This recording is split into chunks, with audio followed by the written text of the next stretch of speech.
Hello friends, आज के इस क्लास में आप सभी के लिए सुन लीजिए सीडीपी का जो है 30 क्वेश्चन पढ़ाने वाले हैं। और ये फ्रेंड्स ये जो पेपर पढ़ाने वाली है, जो क्वेश्चन पढ़ाने वाले हैं ना, ये फ्रेंड्स आपका 2019 का है। ठीक है जी, 2019 का ये फ्रेंड्स ये क्वेश्चन पढ़ाने वाले हैं। आप देख सकते हैं कि क्वेश्चन कैसा आता है और 30 में आप कितना सही कर पाते हैं, लास्ट में कमेंट करिएगा। ठीक है, इससे पता चलेगा कि आपका तैयारी अभी किस लेवल का हुआ है। ठीक है, 2019 का ये पेपर रहने वाला है, 30 क्वेश्चन आपको पढ़ाएंगे। तो चलिए फ्रेंड्स, क्लास को हम लोग स्टार्ट करते हैं। आज का पहला क्वेश्चन यहाँ पर है, निम्नलिखित में से कौन सी प्रथाएं, इसमें से कौन सी प्रथाएं जो है सार्थक अधिगम को बढ़ावा देती है? कौन सी प्रथा जो है ना सार्थक अधिगम को बढ़ावा देती है? चलिए फ्रेंड्स पढ़िए। शारीरिक दंड देना फ्रेंड्स, ये कभी भी बढ़ावा नहीं देगा, ये एकदम नहीं होगा, इसको कट करिए फ्रेंड्स, ये नहीं होगा। सहयोगात्मक अधिगम पर्यावरण, फ्रेंड्स ये बिल्कुल सही जवाब है, ये सहयोगात्मक वाला होगा। ठीक है, अभी और आगे पढ़िए। सतत एवं समग्र मूल्यांकन, ये भी फ्रेंड्स ये जो है ना, ये भी बढ़ावा देगा सार्थक अधिगम को। ठीक है, निरंतर तुलनात्मक तुलना फ्रेंड्स कभी नहीं करना है, तो ये भी 1 और 4 कट जाएगा। आंसर आपका हो जाएगा 2 और 3। आंसर फ्रेंड्स आपका यहाँ पे हो जाएगा 2 और 3 वाला। ठीक है, 1 नंबर क्वेश्चन का सी है। देख सकते हैं कैसा क्वेश्चन एग्जाम में आता है। अगर आपको किसी भी टाइम में फ्रेंड टाइम चाहिए होगा, आप क्लास को रोकेंगे पहले, उसके बाद पहले खुद से आंसर देंगे आप। ठीक है, क्लास को रोक कर। और अगर आप टेलीग्राम से जुड़ना चाहते हैं तो डिस्क्रिप्शन में लिंक दिया गया है, आप क्लिक करके जुड़ सकते हैं। अगला, शिक्षक बच्चों की जटिल अवधारणाओं की समझ को किस प्रकार सहज कर सकते हैं? शिक्षक जो होते हैं बच्चों की जटिल अवधारणा की समझ किस प्रकार सहज कर सकते हैं? एक व्याख्यान देकर नहीं फ्रेंड्स, व्याख्यान देकर नहीं। प्रतियोगितात्मक अवसर, ये भी फ्रेंड्स गलत हो जाएगा। बार बार अभ्यास करवा के, ये भी नहीं। आंसर ऑप्शन नंबर ए है, अन्वेषण और परिचर्चा। अन्वेषण और परिचर्चा के लिए अवसर उपलब्ध करवा के, ऑप्शन नंबर ए हो जाएगा। चलिए आगे चलते हैं 3 नंबर क्वेश्चन की ओर।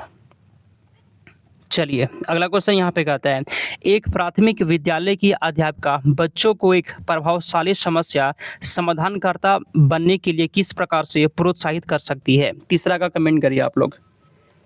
चलिए तो फ्रेंड्स इसका आंसर देखिए, यहाँ पे बी में लिखा गया ना कि पुरस्कार देकर। पुरस्कार देकर हमेशा गलत होता है।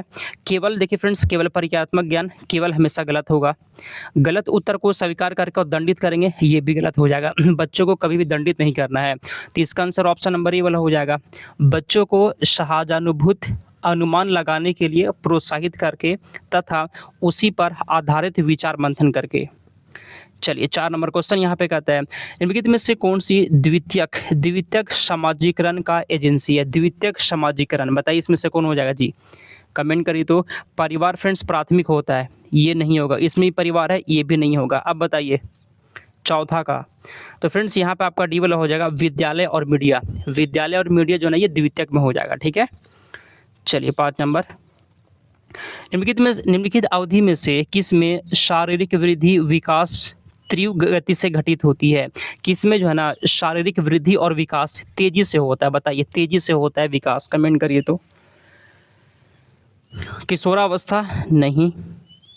आंसर फ्रेंड्स आपका यहाँ पे बी वाला हो जाएगा। ये शैशव अवस्था और प्रारंभिक बाल्यावस्था में जो है ना शारीरिक वृद्धि और विकास बहुत तेजी से होता है। ठीक है, अच्छे से इसको लिखिए, अपने कॉपी में लिख लीजिए। यही सब क्वेश्चन रहता है, आप लोग उल्टा सीधा मत पढ़िएगा। एग्जाम तक जुड़े रहिए फ्रेंड्स, आपका तैयारी बहुत अच्छा हो जाएगा। ठीक है, अगला, निम्नलिखित में से कौन सा विकास का सिद्धांत नहीं है? विकास का सिद्धांत नहीं है, बताइए। विकास का सिद्धांत नहीं है, नेगेटिव खोजना आपको, नेगेटिव। ऑप्शन नंबर ए पढ़िए, विकास सार्वभौमिक है तथा सांस्कृतिक संदर्भ इसे प्रभावित नहीं करते। यही गलत दिया गया फ्रेंड्स, यही आपका आंसर हो जाएगा। ठीक है, यहाँ पे लिखा गया है कि सांस्कृतिक संदर्भ प्रभावित नहीं करते, ये गलत बात है, प्रभावित करते हैं। ठीक है, आगे चलते हैं 7 नंबर क्वेश्चन, व्यक्तिगत विभिन्नताओं का प्राथमिक कारण क्या होता है? व्यक्तिगत विभिन्नता का प्राथमिक कारण क्या होता है? 7 का बताइए। व्यक्तिगत विभिन्नता का प्राथमिक कारण क्या होता है? 7 का कमेंट करेंगे आप लोग। ऑप्शन नंबर यहाँ पर ए हो जाएगा, आनुवंशिकता एवं पर्यावरण के बीच जटिल पारस्परिक क्रिया। ऑप्शन नंबर ए है। चलिए फ्रेंड्स 8 नंबर क्वेश्चन को ध्यान से पढ़िएगा। 8 नंबर यहाँ पे क्वेश्चन कहता है कि बच्चों में जो है ना, बच्चों में जेंडर रूढ़िवादिता एवं जेंडर भूमिका अनुरूपता को कम करने के लिए निम्नलिखित में से कौन सी पद्धति प्रभावशाली होगी? देखिए फ्रेंड, जेंडर रूढ़िवादिता को आपको कम करना है, जेंडर रूढ़िवादिता को आपको कम करना है, तो इसमें से कौन सी पद्धति सबसे अच्छा होगा? ऑप्शन ए, पृथक बैठने की व्यवस्था। गलत फ्रेंड्स, अलग अलग नहीं बैठाना, यह बढ़ावा देगा, ये कम नहीं करेगा। ठीक है, जेंडर पक्षपात के बारे में परिचर्चा करना, ये हो सकता है क्या? जेंडर विशिष्ट भूमिकाओं को महत्व देना, विशिष्ट भूमिकाओं को, ये भी गलत हो जाएगा। पृथक खेल, ये भी गलत। आंसर यहाँ पे बी हो जाएगा, जेंडर पक्षपात के बारे में परिचर्चा करना। चलिए 9 नंबर क्वेश्चन कहता है यहाँ पे, निम्नलिखित में से किस मनोवैज्ञानिक ने बच्चों को ज्ञान के शकीर जिज्ञासु के रूप में देखते हुए उनके चिंतन पर सामाजिक एवं सांस्कृतिक विषय वस्तुओं के प्रभाव को महत्व दिया? 9 का आंसर क्या होगा? यहाँ पे क्या लिखा गया है? चिंतन पर समाज एवं संस्कृति। समाज और संस्कृति कौन दी है जी? तो समाज और संस्कृति कौन दी है? ले वाइगोस्की हो जाएगा। ठीक है, आसान क्वेश्चन है, गलती मत करिएगा। अगला, भाषा के अर्जन एवं विकास के लिए सर्वाधिक संवेदनशील अवधि कौन सी है? भाषा के अर्जन और विकास के लिए सबसे संवेदनशील अवधि, कमेंट करिए 10वां का। किशोरावस्था होगा क्या? बताइए आंसर यहाँ पे आपका सी वाला हो जाएगा। ये कौन सा होता है? प्रारंभिक बाल्या अवस्था होता है। ये पीडीएफ फ्रेंड्स आपको टेलीग्राम पे मिल जाएगा, डिस्क्रिप्शन में लिंक दिया गया है, आप क्लिक करके जुड़ सकते हैं। अगला क्वेश्चन, निम्नलिखित में से कौन सी लॉरेंस कोहलबर्ग द्वारा प्रस्तावित नैतिक विकास की एक अवस्था है? 11 का कमेंट करिए।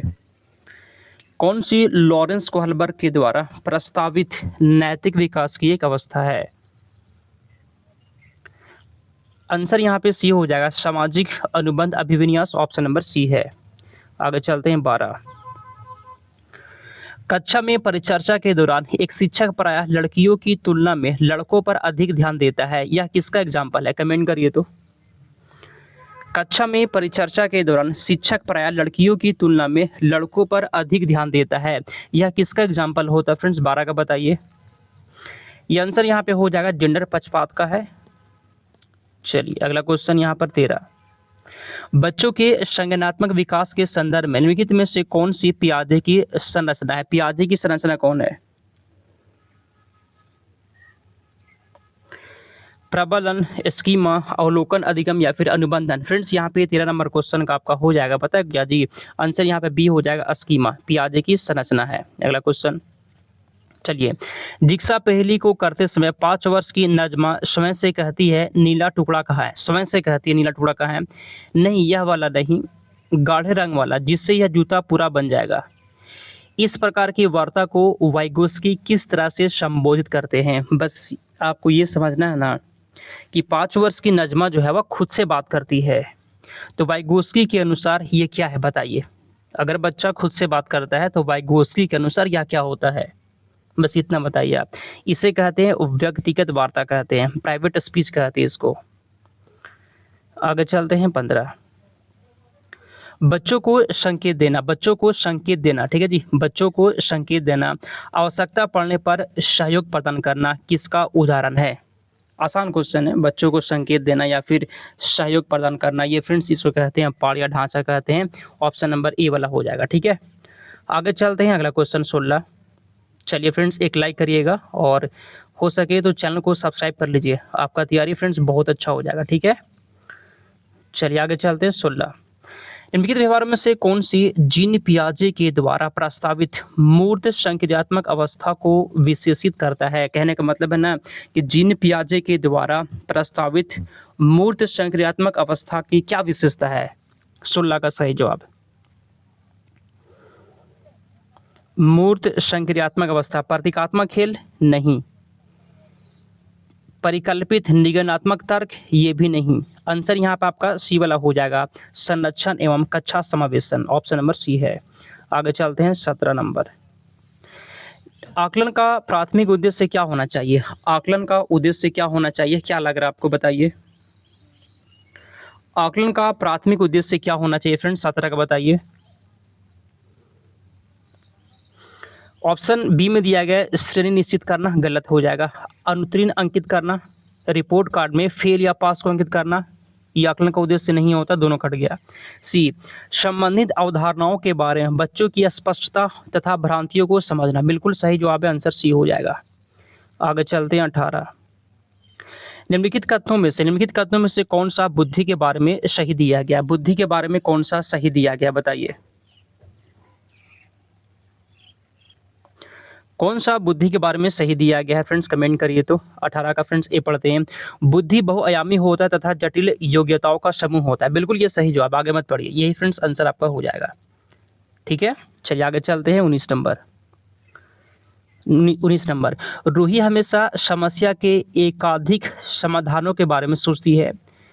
इनमें से काफ़ी समाधान मौलिक होते हैं। रूही किन गुणों का प्रदर्शन कर रही है? बताइए आंसर क्या है।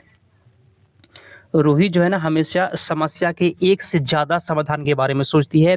इसे कहते हैं सृजनात्मक विचारक कहते हैं। ठीक है, जो लोग भी यहाँ पे आपका बी लगा दिए बिल्कुल आपका सही हो गया। अगला क्वेश्चन 20 नंबर। चलिए फ्रेंड्स 20 नंबर आंसर आपको बताना है। ठीक है, चलिए 20 नंबर क्वेश्चन कहता है, शिक्षा का अधिकार अधिनियम 2009 के उल्लेख में की गई समावेशी शिक्षा की अवधारणा निम्नलिखित में से किस पर आधारित है? समावेशी शिक्षा की अवधारणा किस पर आधारित है? बताइए 20 का आंसर। समावेशी, ठीक है फ्रेंड्स, यहाँ पे आंसर आपका देखिए ये डी वाला हो जाएगा। ठीक है, देखिए फ्रेंड्स यहाँ पे 20 नंबर क्वेश्चन का ये डी वाला हो जाएगा। देखिए, अधिकार आधारित मानवतावादी परिप्रेक्ष्य। अच्छा, एक बार पूरा ऑप्शन पढ़ते हैं। ए में दिया गया है, मुख्यतः व्यावसायिक शिक्षा उपलब्ध कराकर अशक्त बच्चों को मुख्य धारा में शामिल करना। व्यवहारवादी सिद्धांत, अशक्त बच्चों के प्रति एक सहानुभूति, ये तो फ्रेंड्स नहीं होगा। व्यवहारवादी सिद्धांत भी नहीं होगा। आंसर यहाँ पर आपका डी वाला हो जाएगा। आगे चलते हैं 21 नंबर। 21 नंबर क्वेश्चन कहता है कि शिक्षण अधिगम प्रक्रिया में वंचित समूह से संबंधित विद्यार्थियों के द्वारा सहभागिता कम होने की स्थिति में एक शिक्षक को क्या करना चाहिए? बताइए तो कमेंट करिए। सहभागिता कम होने की स्थिति में एक शिक्षक को क्या करना चाहिए? 21 का बताइए आप लोग। आंसर यहाँ पे ऑप्शन नंबर ए वाला हो जाएगा। अपनी शिक्षण पद्धति पर विचार करना चाहिए तथा बच्चों की सहभागिता में सुधार करने के लिए नए तरीके ढूंढने चाहिए। आगे चलते 22 नंबर। एक समावेशी कक्षा में एक शिक्षक को विशिष्ट शैक्षिक योजनाओं को क्या करना चाहिए? एक समावेशी कक्षा में एक शिक्षक को विशिष्ट शैक्षिक योजनाओं को फ्रेंड्स हतोत्साहित कर देंगे क्या? नहीं। तैयार नहीं करना चाहिए? नहीं। कभी कभी तैयार करना चाहिए? नहीं। आंसर यहाँ पर डी हो जाएगा, सक्रिय रूप से तैयार करना चाहिए। अगला क्वेश्चन, पठन वैकल्य। ठीक फ्रेंड्स, पठन वैकल्य बच्चों के प्राथमिक लक्षण क्या होता है? पठन वैकल्य का मतलब होता है वह बच्चा जिसको पढ़ने में दिक्कत हो। कहाँ पर दिया गया है, पढ़िए। देखिए फ्रेंड्स, आंसर यहाँ पे आपका डी वाला हो जाएगा, धारा प्रवाह पढ़ने की क्षमता। इसको डिसलेक्सिया भी कहते हैं। पढ़ने में अगर दिक्कत है बच्चे को तो इसे कहा जाता है डिसलेक्सिया। नेक्स्ट क्वेश्चन 24, संवेग और संज्ञान। ठीक है फ्रेंड, संवेग और संज्ञान जो होता है एक दूसरे से क्या है? संबंधित नहीं है, पूर्णतः अलग है, स्वतंत्र है, या फिर क्या है? तो यहाँ पे 24 नंबर क्वेश्चन का डी हो जाएगा फ्रेंड्स। संज्ञान और संवेग जो होता है एक दूसरे में सन्निहित होते हैं। ठीक है, नेक्स्ट क्वेश्चन 25, संरचनावादी ढांचे में अधिगम प्राथमिक रूप से कैसा होता है? संरचनावादी ढांचे में अधिगम प्राथमिक रूप से फ्रेंड्स अवबोधन की प्रक्रिया पर केंद्रित होती है। अवबोधन की प्रक्रिया पर केंद्रित होती है। ऑप्शन नंबर ए हो जाएगा। आगे चलते हैं 26 नंबर। अनेक घटनाओं के बारे में बच्चों के द्वारा बनाए गए सहानुभूत सिद्धांतों के संदर्भ में एक शिक्षक को क्या करना चाहिए? देखिए फ्रेंड्स, अनेक तरह की घटना के बारे में बच्चों द्वारा फ्रेंड्स जो सहानुभूत सिद्धांत बनाया गया है उसके बारे में एक शिक्षक को क्या करना चाहिए? सिद्धांतों का अनदेखा करना चाहिए? नहीं। दंडित करेंगे? नहीं। ऑप्शन नंबर ए इसका आंसर हो जाएगा। पढ़िए ध्यान से। प्रतिकूल प्रमाण एवं उदाहरणों को प्रस्तुत करके बच्चों के इन सिद्धांतों को चुनौती देना चाहिए। नेक्स्ट क्वेश्चन 27, छात्र केंद्रित शिक्षा शास्त्र की क्या विशेषता होती है? छात्र केंद्रित शिक्षा शास्त्र की क्या विशेषता होती है? 27 का बताइए। आंसर यहाँ पे 27 का सी वाला हो जाएगा, बच्चों के अनुभव को प्रामुख्यता देना चाहिए। ऑप्शन नंबर सी हो जाएगा। आगे चलते 28 नंबर। अगला क्वेश्चन, संरचनावादी सिद्धांतों के अनुसार अधिगम के बारे में निम्नलिखित कथनों में से कौन सा सही है? संरचनावादी सिद्धांत के अनुसार अधिगम के बारे में निम्नलिखित सिद्धांतों में से कौन सा सही दिया गया है? 28 का बताइए। देखिए फ्रेंड्स, ऑप्शन नंबर यहाँ पर ए वाला हो जाएगा, अधिगम सक्रिय विनियोजन के द्वारा ज्ञान की संरचना की प्रक्रिया होती है। Option number A. अगला क्वेश्चन चलिए फ्रेंड्स 29 नंबर क्वेश्चन को ध्यान से पढ़िएगा। अगला, विद्यार्थियों को स्पष्ट उदाहरण और गैर उदाहरण देने के क्या परिणाम होता है? विद्यार्थियों को फ्रेंड्स उदाहरण और गैर उदाहरण देने के क्या परिणाम है? 29 का बताइए। चलिए फ्रेंड्स यहाँ पे 29 का आपका बी वाला हो जाएगा। अवधारणात्मक परिवर्तनों को प्रोत्साहित करने के लिए यह एक प्रभावशाली तरीका होता है। लास्ट क्वेश्चन यहाँ पर है 30 नंबर। 30 नंबर ध्यान से पढ़िएगा। बच्चों को अधिगम गतिविधियों में भागीदारी करने के लिए लगातार पुरस्कार और दंड का प्रयोग करने से क्या प्रभाव पड़ता है? बताइए। आप बच्चों को फ्रेंड्स लगातार पुरस्कार देंगे या फिर दंड का प्रयोग करेंगे तो उस पर क्या प्रभाव पड़ेगा? ठीक है, आप देख लीजिए कैसा क्वेश्चन आता है जी। 30 में जो है ना आप कितना सही कर पाते हैं कमेंट भी करना है।